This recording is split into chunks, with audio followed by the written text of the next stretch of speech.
I'm Eleftheria Papadimitriou from Aristotle University of Thessaloniki in Greece. I'm PI of HOMEROS Project.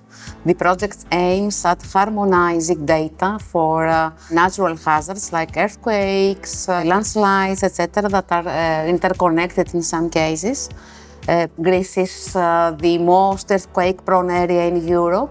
And not only earthquakes, because there are other secondary phenomena that accompany them, like landslides in some areas. So we are a team of seismologists, geodesists, because we need to see the deformation with GNSS INSAR data, and geomorphologists who deal with geomorphological properties, landslides, etc.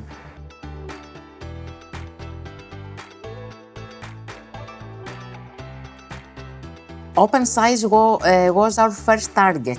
It is known that earthquake data are vastly collected in known platforms, in data centers, since last century, the middle of last century. There is the International Seismological Center, the European Mediterranean Center for Earthquake Data.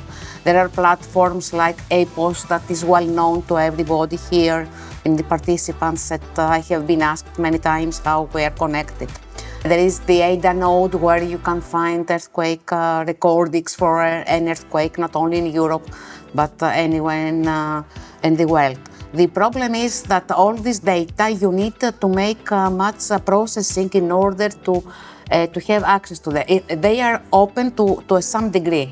So you need some tools in order to make them usable, reproducible, to fulfill the FAIR principles.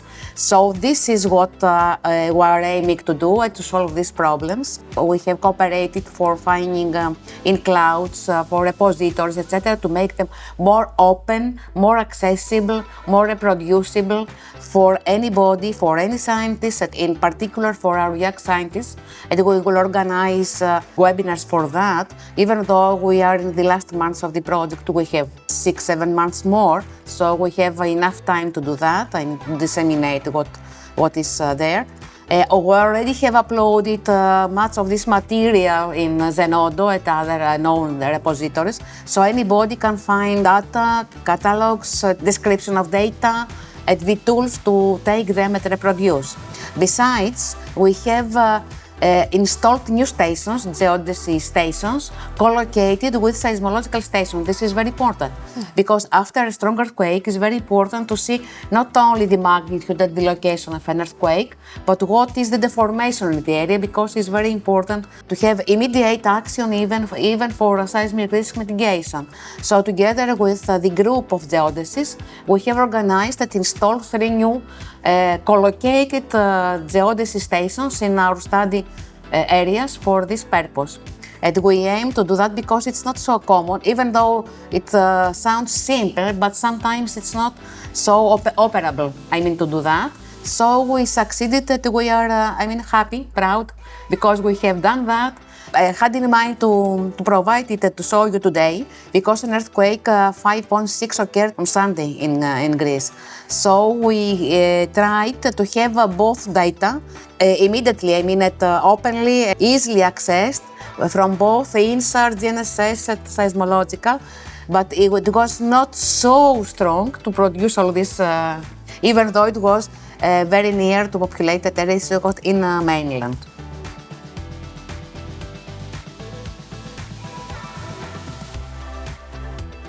This is what we like to do. We think that they will, because we will promote them as much as possible. We have already prepared, and we will prepare to submit, they are in preparation, many papers, because the papers will be accessed, used by the users, because there they can find all the steps and all the knowledge gained. So we believe that, we're confident that they be used, because they will be more easily accessible and more easily to be used.